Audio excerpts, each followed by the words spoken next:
Testing out a new microphone, so you all will have to forgive me. Testing, 1, 2. Electric Boogaloo. Welcome, everybody, to The Walking David's Thoughts on The Walking Dead series finale. Everybody's been dying to know what I think about this, and truth be told, it's a very difficult subject for me to approach, just due to the fact that, all of my content, or at least a large majority of my content, was devoted to The Walking Dead, especially on TikTok and my YouTube name being The Walking David and stuff. And that's not without reason. I mean, I really was a die-hard fan of the show. But things change. I wouldn't say that I've been a die-hard fan of the show for the last 4 years or something like that. I definitely wasn't one of these people that stopped watching when Glenn and Abraham got killed. I was one of those people that I thought, man, that's brutal. I hope that they lean into this because I think this is an interesting direction for the show to go and to explore. But yeah, it's... I don't know. Anyways, let's get into it because we're going to be jumping around. I mean, there's going to be a lot of tangents in this, so don't hate me for that. And there's going to be times when I have to check my phone, and you'll hear me fiddling around with my phone to remind me of the order of scenes. But hold for a second.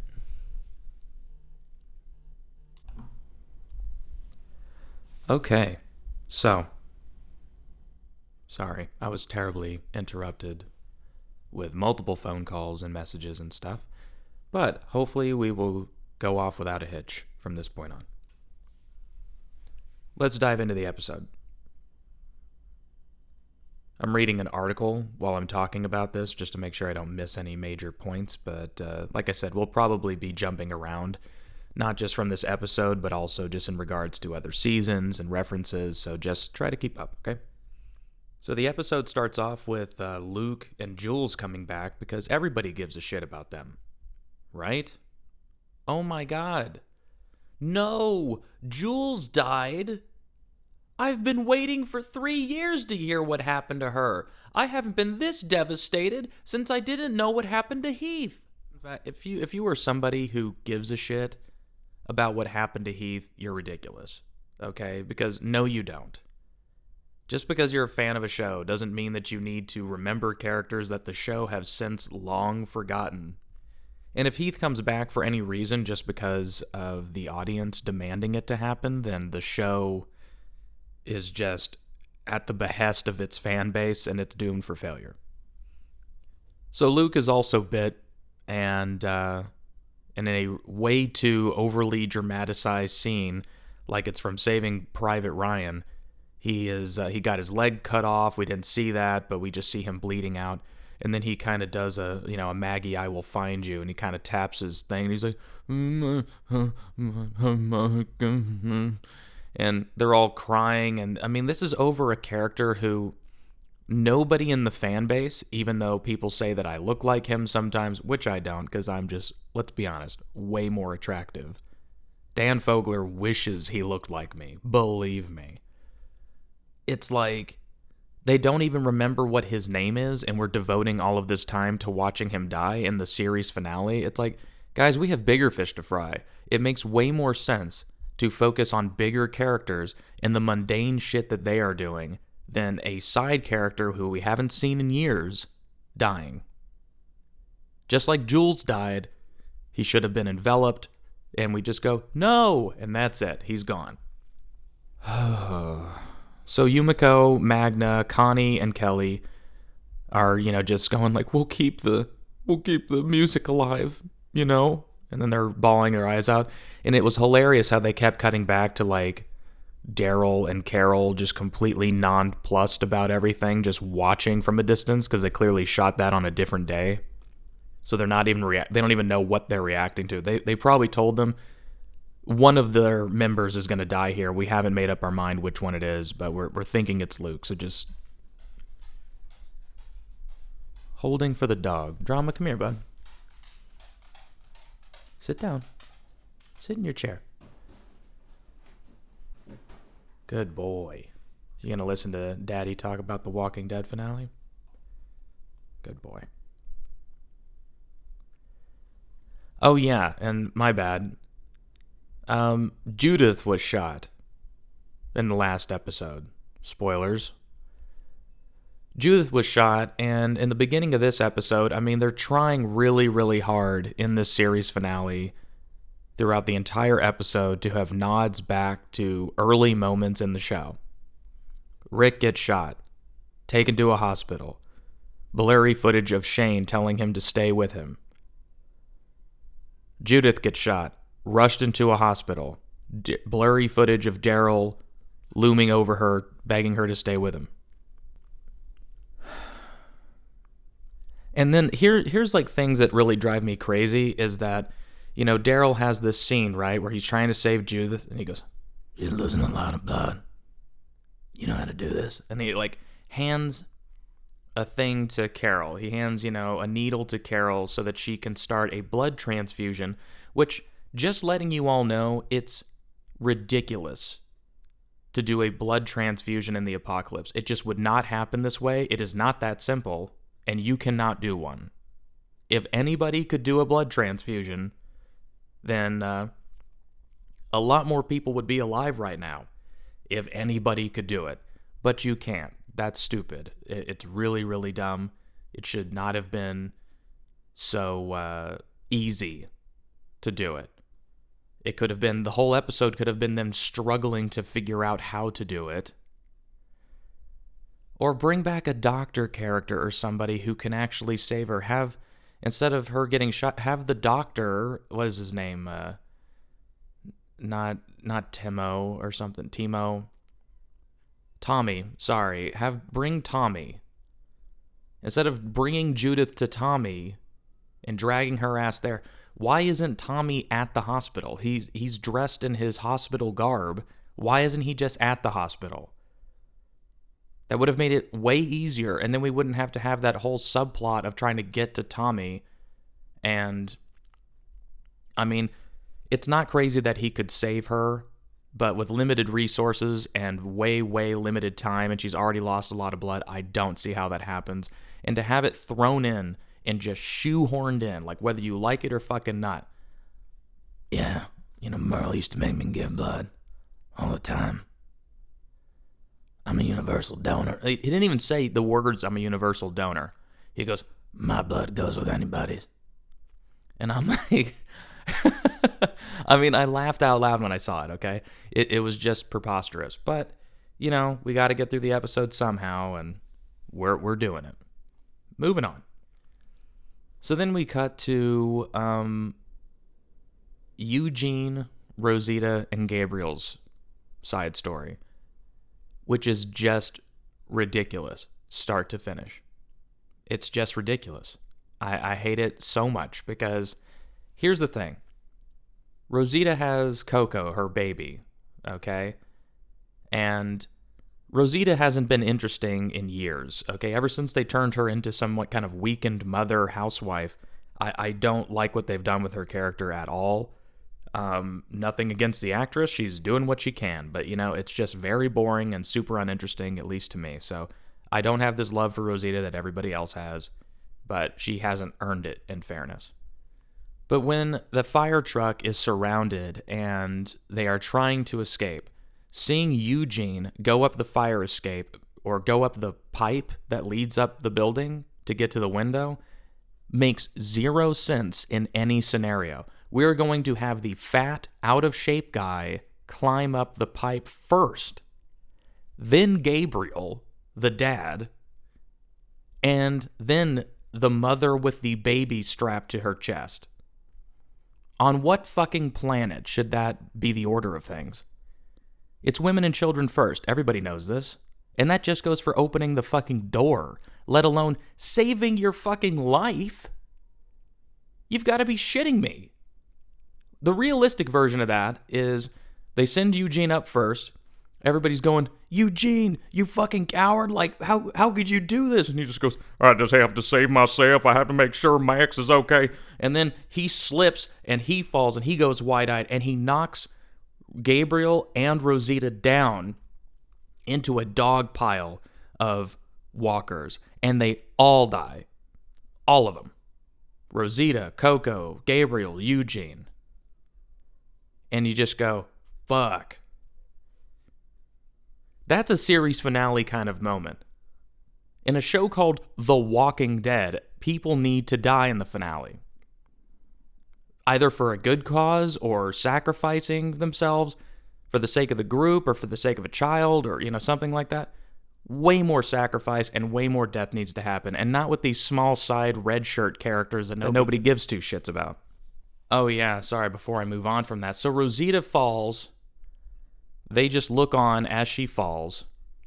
She falls on her back, and there's no walkers on the ground, which is an important thing to remember because she falls on her back, and it looks like she's completely enveloped by walkers, which she is. There's no way to escape that. This is thousands of pounds of dead flesh on top of you, and she hulks out of there, presumably with her last bit of motherly strength. She is fighting like hell to save her baby, and she gets out of there with her little sharp cricket bat or whatever the fuck she uses, like she's in Shaun of the Dead, and she fights them off long enough to climb onto a fire truck without slipping. She didn't break her back or her legs or anything like that from falling dead backwards onto her back and head. And when she does manage to jump over to the pipe and climb her way up, where was she bit? On her shoulder. She was bit on her shoulder, where no walker bit her, and there was no blood or bite shown. It was just, you know what? She should die. She should be bit because the actress asked for her to die. And she can say that she did it because she's like, well, she said, I think there should be more death in the finale. And, we've seen Rosita do all this stuff to protect her daughter, and I just thought it was fitting. Bullshit. She wanted out. Okay, and this was her chance because you better fucking believe it. They would have kept Rosita in this show for an eternity because they're too afraid to kill off characters. So she made the decision for them, which you can't even blame her, okay? But I felt nothing when Rosita died because I haven't cared about Rosita. She has barely had any screen time, and people who feel differently haven't been watching the show. I'm sorry if she's your favorite character, but even if she's your favorite character, she didn't have anything to do for seasons. For seasons.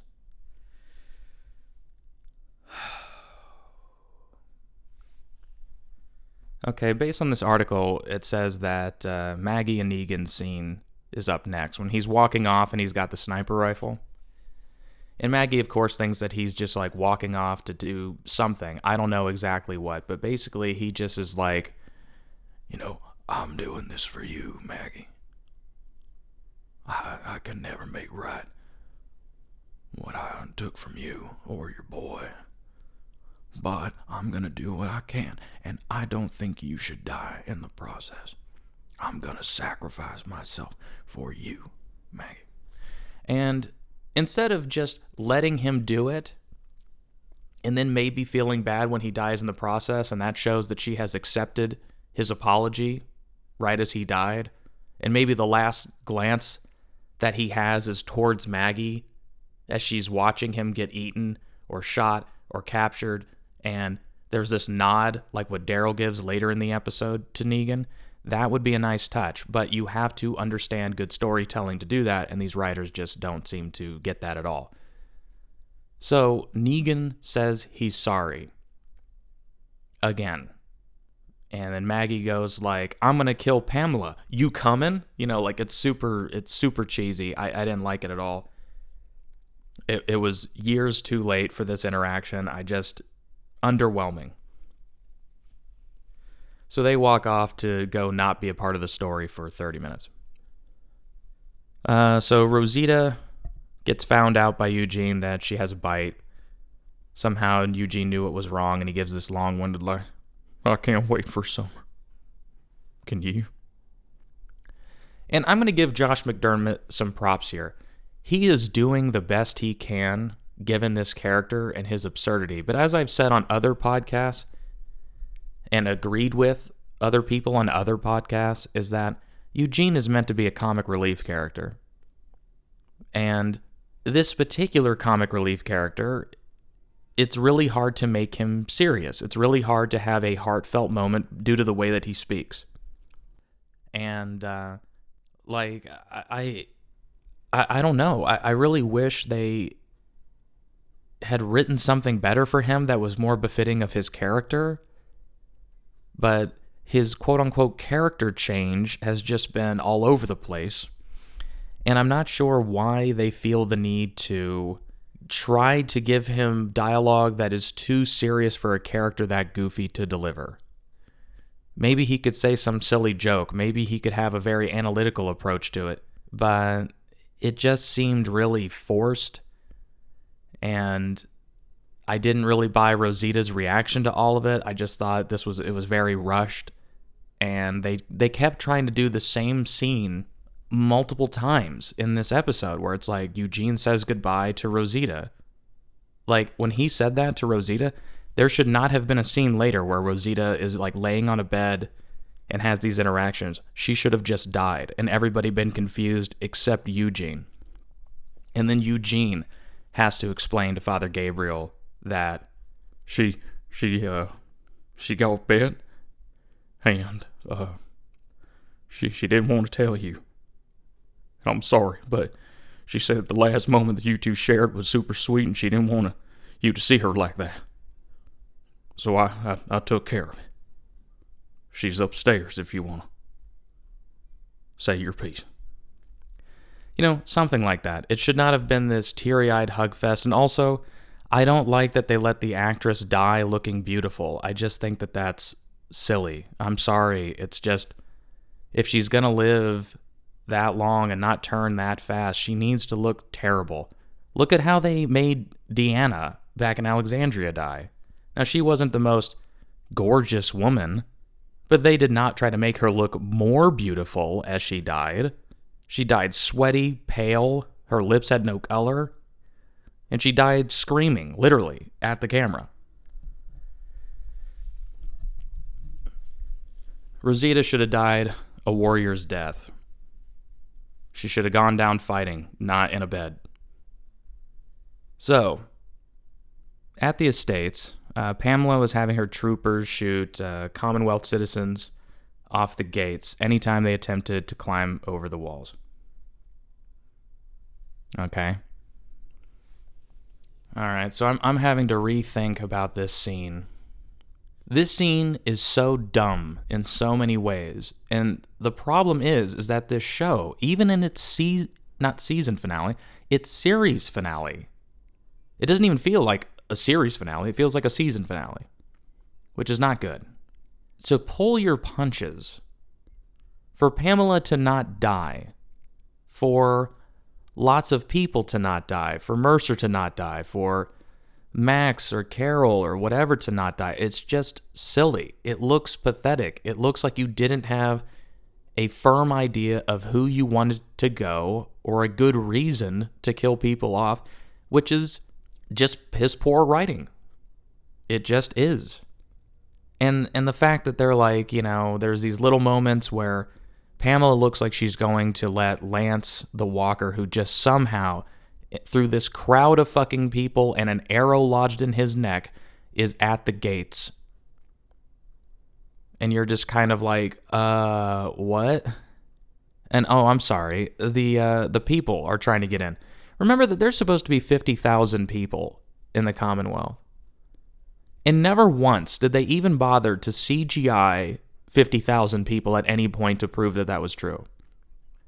So the 50,000 people who are trying to get in, it's about 150 extras trying to get in.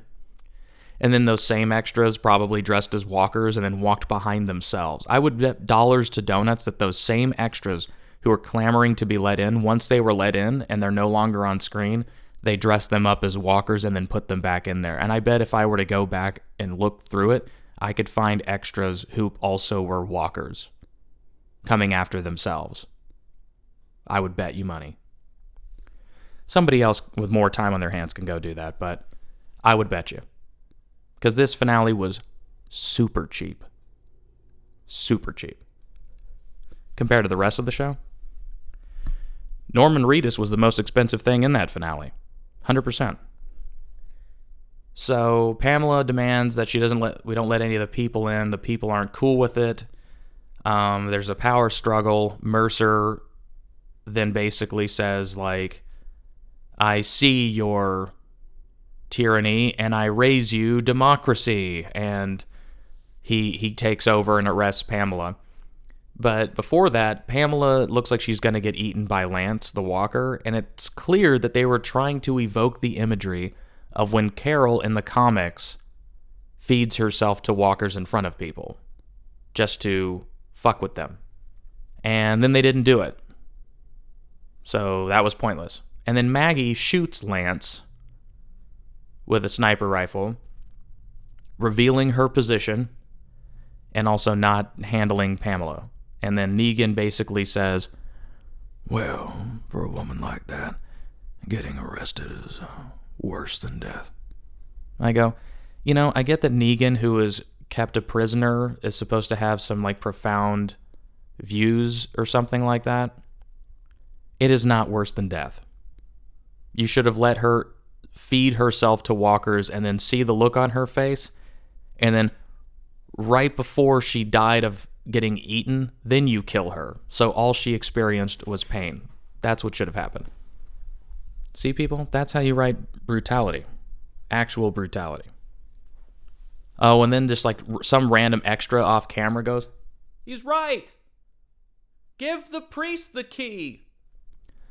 Because they're trying to have Father Gabriel's arc be completed by the fact that he started off by admitting in like season 4 that he kept his flock out and they died screaming, begging for him to let them in.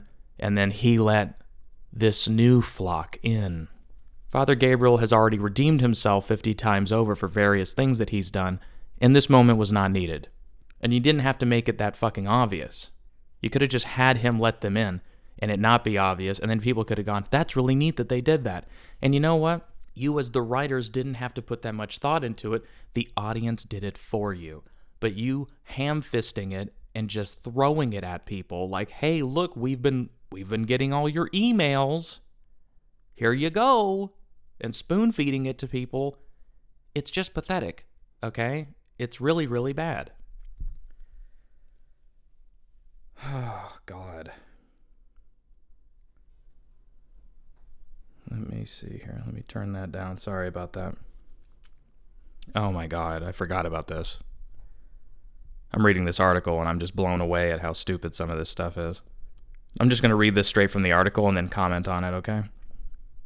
To dispatch the horde, our protagonists lured the walkers to the estates, the luxurious part of the Commonwealth, by blaring living colors, quote, cult of personality, then blew up the whole place. That was fucking terrible. This show, in the last 3 or 4 seasons, has had the worst musical choices that are so horribly on the nose and are not good music. They don't create impact. It's not memorable. Nobody likes it. And I don't care if people knew. Is that Living Colors, Cult of Personality? Let me ask you something.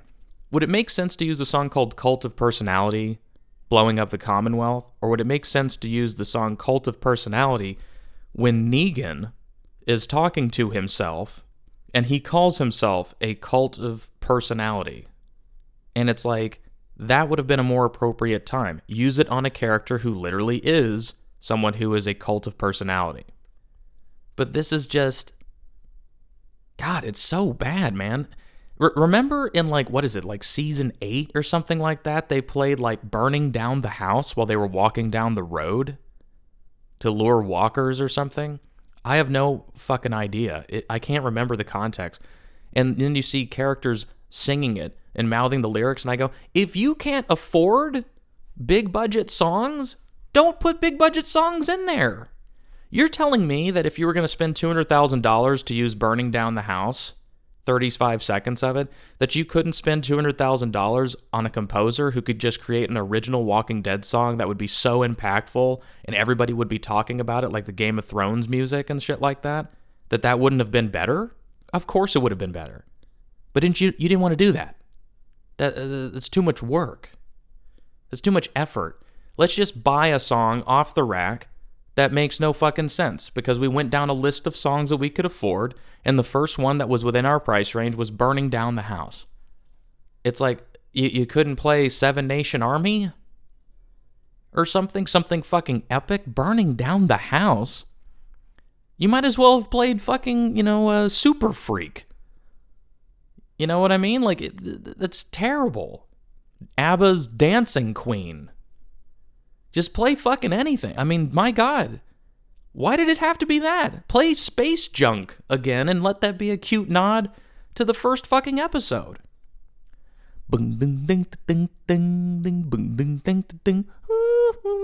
Just play that shit. At least the audience would fucking get it. Cut to... Oh, sorry.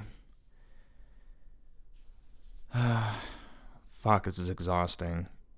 So Mercer leads the charge, no pun intended, to set up a bunch of barrels around the Commonwealth, just like in Game of Thrones, Caches of Wildfire, and blowing up the Commonwealth.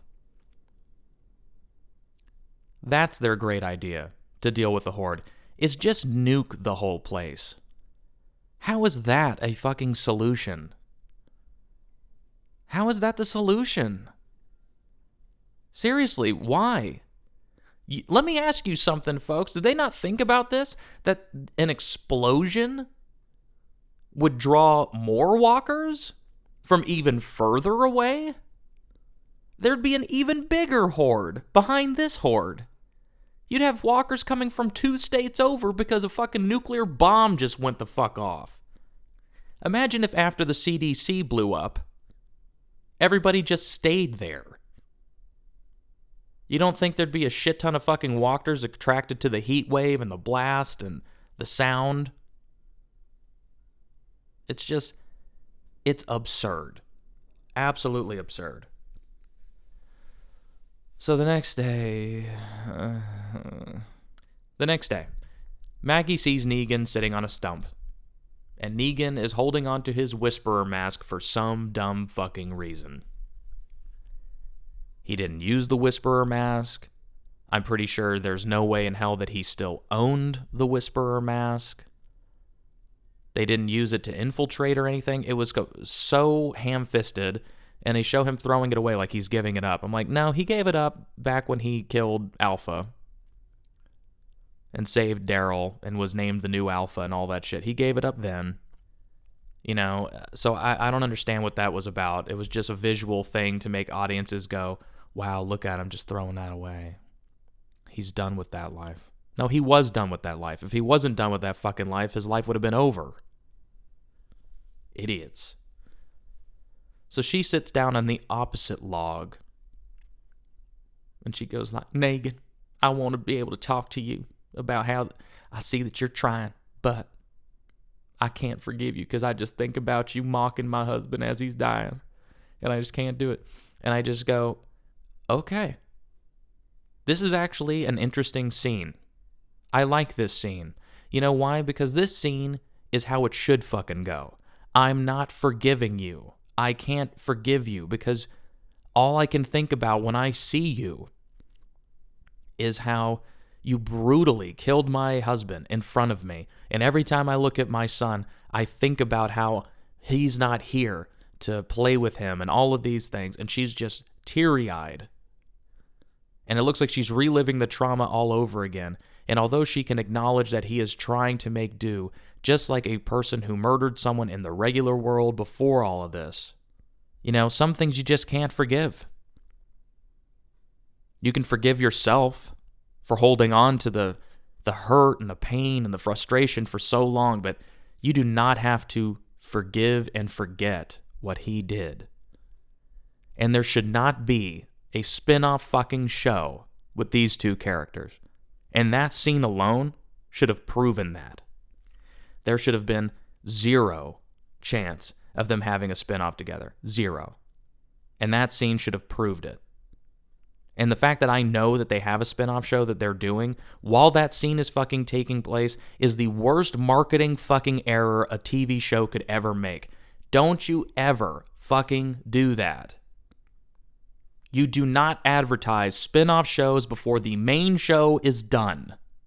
People do not want to know who lives and who dies. The way that people find that out is through the fucking story and watching the story. But now people who haven't caught up on the show already know that there's 3 more shows that it's going to be leading to. You know what I mean? It's sort of like if an Avengers Infinity War, everybody turns to dust. Spoilers for people who haven't seen it. Sorry. But they all turn to dust. But then everybody who turned to dust has a movie coming out next year. And you go, oh, so I guess they're not dead after all. It's just a matter of finding out how they come back, which is super anticlimactic. I was one of those people that I thought if Infinity War ended like that, and then they never made another Marvel movie again, it would be one of the boldest, most badass endings to an era of films that I've ever seen. Super bold, super risky, and I mean just brutal. But it would have earned so much more gravitas with their audience. And it would have shown that they are not doing it for the audience. They are doing it for the sake of good storytelling, which is all that matters, man. You don't cater to an audience. A good audience finds you. Sorry.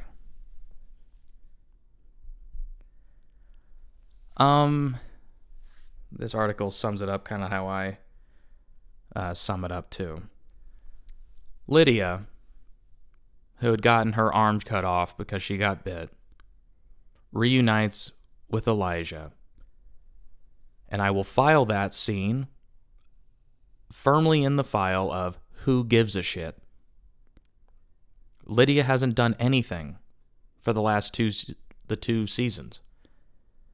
The only time she's ever been used for anything is so that she can kind of go, those are people, not walkers. How do you know? I was a whisperer. Remember that? Hey, you guys, remember that? And it's like, man, Elijah used to be like a cool, mysterious, badass character with a mask on who was excellent with knives. But guess what? The moment they showed his face, that character was over. And it's because that actor was not skilled with knives, like the stunt double who portrayed him. And so the moment they took off the mask, Elijah could no longer use his cool knives. Because it wasn't some professional stuntman. It wasn't some skilled martial artist who knew how to wield knives. It was just the actor. And they didn't really give him any good scenes. He wasn't super impactful, and I don't care. I just don't care. I could not care less about their love story and their love interest. This should have been with Carl, and that would have been the only thing that would have saved it. But even then, it would have been kind of, what are we doing here? If you're not going to have bold risks, like Carl and her hooking up, even though they're teenagers, and then she having a teenage pregnancy in the apocalypse, and Carl having to man up and be a dad, and then Carl, a kid who's in his late teens, is now having to put his life on the line for his infant baby, and maybe it's a girl, and maybe he calls her Lori, you know what I mean, after his mother. I mean, does that not sound more interesting? But of course not. Of course they can't do that. They just have these people hooking up for no fucking reason. And Jerry is reunited with his wife, and who gives a shit about that? Nabila? I mean, like, my God. Could you have less interesting side characters? The last time I remember Nabila talking was in season 7. To King Ezekiel and to Carol once or twice. And that was it. And she spoke just like the king did. She's like, well, we're a garden. And we're going to plant. And we're going to plant. And guess what? When it's time to be done planting, we're going to water. And when we water, we're going to grow. That's what we're about here at the kingdom. And then nothing, absolutely nothing to do with that character. Jerry's kids, how many does he have? Do you remember? I don't know. Maybe it's 1, maybe it's 15, who knows? Oh, good Lord. Judith ends up being all right. Who saw that coming? I know. Crazy, right? You really thought she was going to be a goner. No. And then, once again, trying to harken back to better seasons, this episode tried to harken back to Season 7, the picnic scene, which didn't happen. The future that never was. They're all having, like, Thanksgiving or something like that. It seems like that anyway. Judith is feeding the dog. Yumiko and Magna kiss and make up, and everybody forgot that they were, like, a lesbian couple at one point, because the last time that was made any note of was well before the Commonwealth was ever introduced. So, I don't know what to make of that. That's fine. I don't care. It's two characters who I haven't given that much of a shit about. Well, I shouldn't say that. Yumiko, I've given an interesting amount of shit about, and then Magna, I completely forgot was in this show, because she literally has been cleaning dishes in the Commonwealth for like 2 years. And then, Rosita is laid down to rest after a nice winter's nap, and dies like all of them do, eyes open and a knife in the back of the head. And Eugene cries, and Father Gabriel, great actor, Seth Gilliam, great actor, really is. Not his fault, but it just lacked a lot of impact. His performance was great. He made you give a shit, but here's the thing is that the Rosita character just didn't have the right send-off, okay, to make that really, really impactful. They already did it multiple times throughout the episode, so by the time he did it, you're like, come on, will she just die already? Like, when are people going to be past this?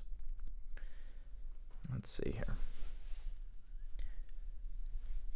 Then we have another godforsaken time skip, where Eugene, a man of science, looks like he is kneeling down and praying over Rosita's grave or memorial, touches her name, and then he walks over and you see Max and he have a baby. And in the stroller is a little baby girl. And he goes, "Well, aren't you a sweetheart, Rosie?" "Yeah." And then kisses her on the forehead. And that's supposed to make you go, "Aww." Except nothing looks different, okay? That's cute and all, but they must have had a baby like immediately after she died, okay? Because it's only a year later.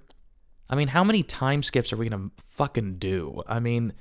They have been in this world for so long. All of this just seems ridiculous. But that's fine. Eugene has a baby. Okay. I make my peace with it. Then you have King Ezekiel and Mercer standing on a stage. King Ezekiel is speaking again, now as a leader, and he is now the governor of of the Commonwealth. And Mercer is lieutenant governor for some reason, even though people were saying that Mercer should have been governor instead of Pamela and taken charge, because he had a good strategic mind and was a man of the people. And even though Pamela had been kind of setting Yumiko up to take her place, and Yumiko being a highly educated lawyer who had also won the hearts of the people, very strategic, very intelligent, and she proved that she could lead. Instead of those two good choices, they give it to King Ezekiel. Why? None of the Commonwealth even knew that he had the kingdom and that he lost all of these things. And he himself even just said this last episode, "I'm not even supposed to be here, man." And it's like, you're right. You are right. You are not supposed to be here. I don't know why he was chosen. Yumiko would make way more sense. Or Mercer would make way more sense to be the governor. They had more involvement with that stuff. Ezekiel was taking care of goats and like juggling for children. Like, what the hell? What, the zookeeper is in charge? Not the lawyer? Not the military general? The zookeeper. Why? Because he can talk at the end. That's why. That's why. That's why. We can't imagine having Yumiko up there delivering a speech, or Mercer up there delivering a speech, even though that would have made way more fucking sense. And Carol apparently took over Lance's job, which was what? Conquering other small cities in the name of the Commonwealth? Why wouldn't that job go to Aaron?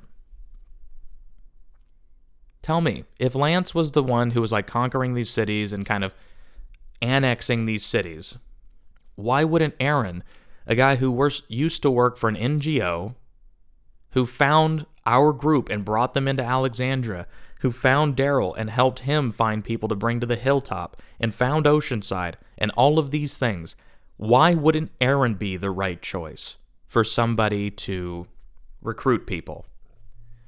Because Carol and Lance had scenes together. And that's it. Carol worked for Lance as a Merle type character. But imagine if Merle took over Woodbury because he did the dirty jobs that the governor didn't want to do. And all of a sudden you got a guy going, "Welcome to Woodbury. Yeah, I know. I'm all geeked out on meth, but welcome to Woodbury." You know, like, it would have been stupid, right? Well, that's what this just is. That's what this is. It's just years later in different characters, but that's the same thing. All that Daryl and Connie drama of her being dead, like the Sophia thing. Oh, she's in the barn. Oh, Connie was in the cave.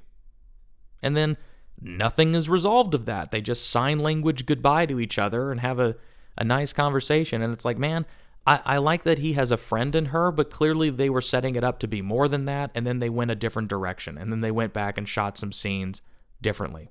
Clearly. Because if they're not playing it for being flirtatious, then the actors were playing it that way. Okay? Because that's how it comes across. It's not the audience being crazy. The audience is right.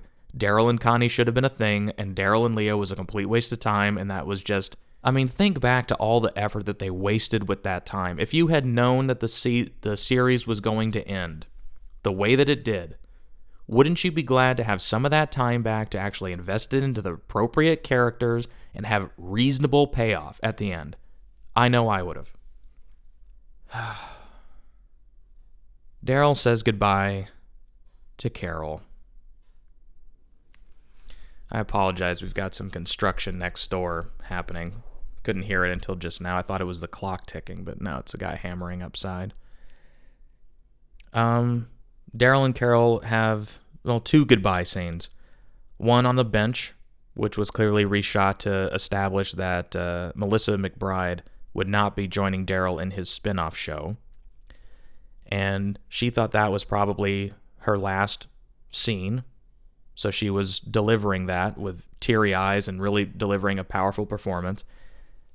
And then they negated that scene by having Daryl say, "I love you." And then petting her head and doing a weird face over her shoulder while running his fingers through her hair. And then throwing on a poncho and driving off. And then she just kind of smiles. And you just kind of go, okay, why did they put those scenes in that order? Because it seems like the one where she was crying was filmed last, and the other one was filmed first. So that's why she was teary-eyed before her final shot of the series. Instead of seeing him driving off and her being teary-eyed, she was teary-eyed before he left, and then when he left, she left him with a smile. If you just put those scenes in different orders, him saying goodbye to her, and then her thinking about their last conversation together, would have made more sense and would have been better storytelling. It would have built up the emotion a lot more and had more impact. Daryl says goodbye to Judith and RJ. And once again, I don't care if this frustrates people. The actor, quote-unquote, that's a very loose, it's a very loose description to call that kid an actor. That child who is portraying a character called RJ is terrible. He looks like he can't sit still. He's fidgety. He's not looking like he's upset. He never acted once in this show. He was on the show, but he never acted in this show. To call that acting is an insult to that young actress who plays Judith. It is a terrible insult to her. Just because you put a fucking hat on this kid's head does not make him Rick's kid. Okay? Not in mine or the audience's eyes.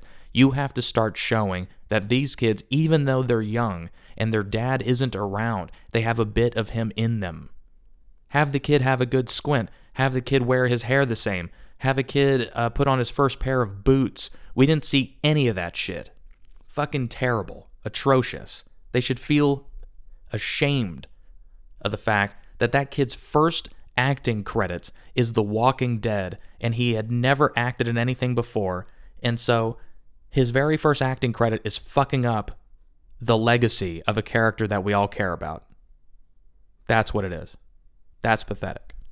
Fuck, I hate that shit so much. To me, that shit's unforgivable. I mean, it really is.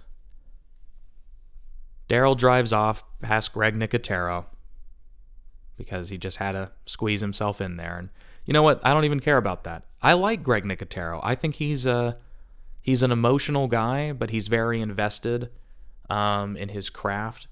Having said that, I feel like this last couple of seasons, at least, were so cheap that, I mean, it's an insult.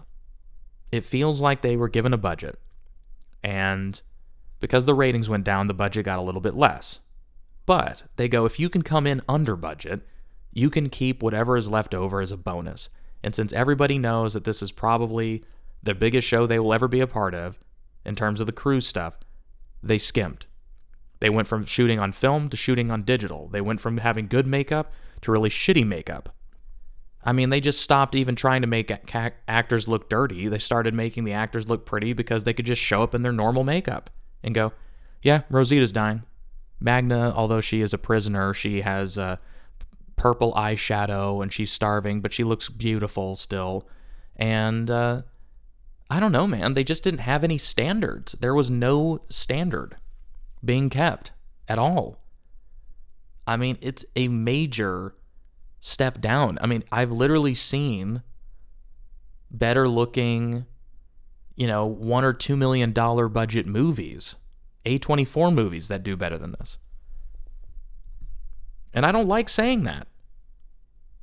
Guys, my name is The Walking David. Nobody wants this show to be better than me. I really, really do. And I love some of these characters. I love doing their impressions. I love talking about them. I love watching them grow. But I hate to say that this show, I mean, it should have been over probably about 4 or 5 years ago. And you should have condensed into every single episode something crazy happening. The Whisperers, instead of being a 1.5-season long arc, was a 4-episode arc. And the Commonwealth was a 6-episode arc. But it should not have been season upon season upon season. And you should not have brought in more characters that you were just going to, I don't know, spread the creativity and good writing thin like this. If you can only have good writing for a handful of characters, then only include a handful of characters. Stop introducing side characters that you cannot finish their arcs, finish their stories, give them good dialogue, make them interesting. If you cannot do those things, stop including them in your show. They should not be a part of the show. Straight up. Because you see other shows like Breaking Bad or Sopranos or House of the Dragon, Game of Thrones. You see these small characters, but they have memorable lines of dialogue, or they're super interesting, or they're visually interesting, or they add something to a bigger character's life where they had an impact on them. But there's none of that. I had zero impact by Max, by Princess. I mean, the writing that they do for women on this show has just been so piss poor since like season 6 or 7. It's been so bad. Melissa McBride is a phenomenal actor. I love her so much as Carol. She had the best character development I had ever seen. One of the best character arcs I've ever seen in television. From seasons 1 through 5, I was blown away. Maggie, great development until, Glenn. And then somewhere in mid-season 7 and all this stuff, they didn't know what to do with her. She wanted to leave. She left the show. And she left the show because it wasn't going in a good direction, and she wanted to explore better options. And the show that she left didn't work out, and so she came back. And when she came back, they didn't know what the fuck to do with her. Because guess what? They already had a storyline. Now we have to work her back in, and now we have to give her scenes to other people, or we have to take out interesting scenes that we were going to have with these things, or whatever. Oh, we got to develop Leah. No, you don't. Why? I don't even think we saw Daryl kiss her. I mean, maybe in a brief haze, but it's like Daryl's basically been asexual this entire show. Like he's been above it. Or he couldn't acknowledge his real feelings, or maybe he was gay. It's like, it's hard to know, but then you just force this storyline on us, which doesn't even make sense, okay? We didn't see the complexities of their relationship. They went from being, they disliked each other, they liked each other, they disliked each other in the course of one episode. And then we had to spend 8 or 9 episodes waiting for them to resolve that shit. And the Reapers, what a waste of a fucking storyline. Some of the worst villains I've ever seen. Why do all of these groups have to have a fucking name? And why do they have to be so uninteresting? And why is there always some religious or zealot type guy who's running it? And it's just like, I'm sorry, I just don't like it. It's piss poor.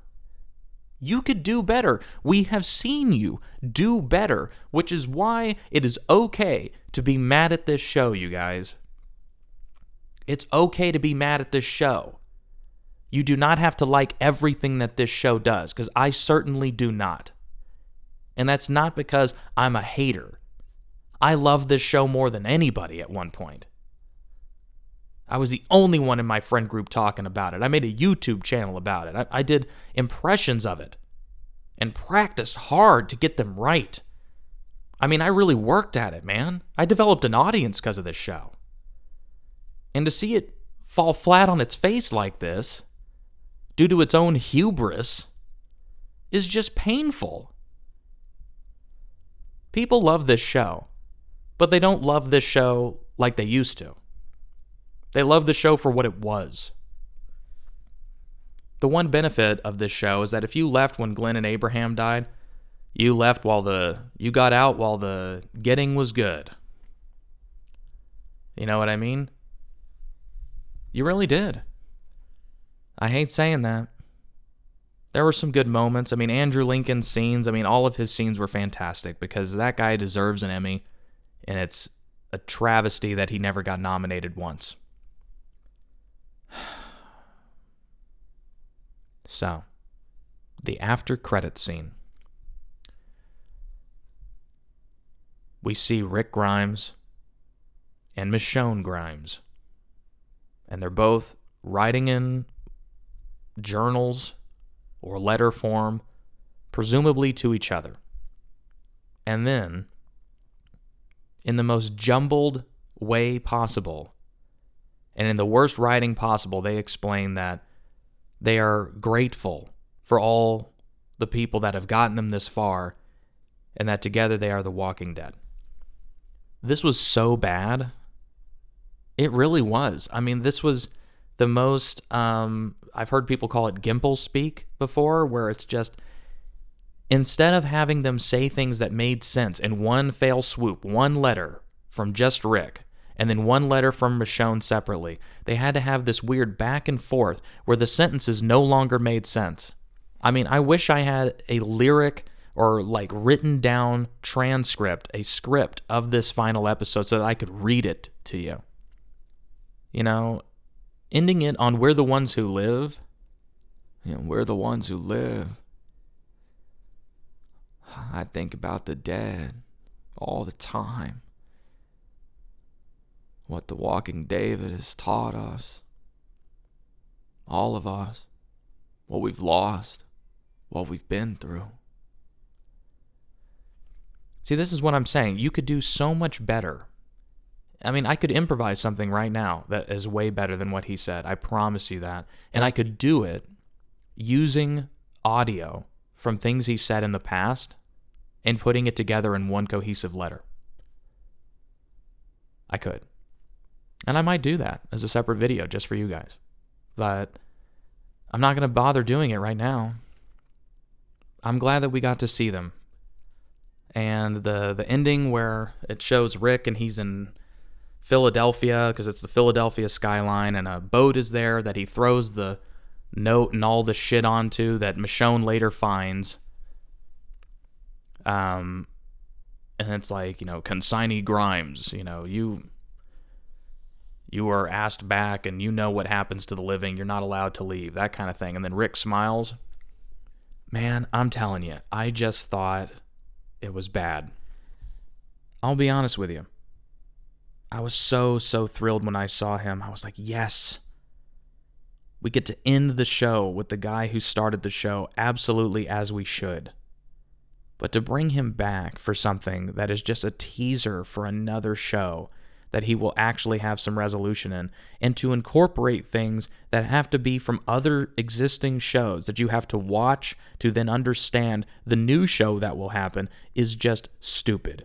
It is this marvelization of things where you go, okay, so you were watching The Walking Dead, right? Well, then you need to watch Fear, because Fear references the CRM. And then The World Beyond, in the second season, you have to slog through the first season of just the worst fucking acting you've ever seen to then get to the second season, which is actually pretty decent, if you're asking me, because, Jadis is in it.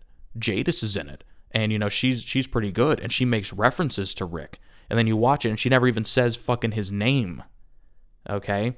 And they're talking about the CRM, and they're talking about all this stuff, and they keep talking about some other big bad that we haven't seen. And then, you see in the main show, back to the main show, okay? Hopefully you guys are still paying attention. You've had to watch the main show, and then Fear the Walking Dead, and then the World Beyond, and then back to the main show. And in the main show, he's wearing a CRM shirt and jacket and pants and shoes, and he doesn't even have shoes on, but, he's got all those things, and he's leaving all these hints behind. And it's just amazing. I mean, you just got to keep track of all of it. And then you're going to have to watch what happens in the next series, the mini-series that's going to start filming next year and then might air later next year, and then see how that story wraps up. But that story's probably going to tie into the other show of Daryl Dixon in France. And, that's going to be amazing. And maybe Daryl Dixon gets to France because he hops on a plane from New York. And that's where The Walking Dead Dead City is going to be, and you need to watch that. And it's like,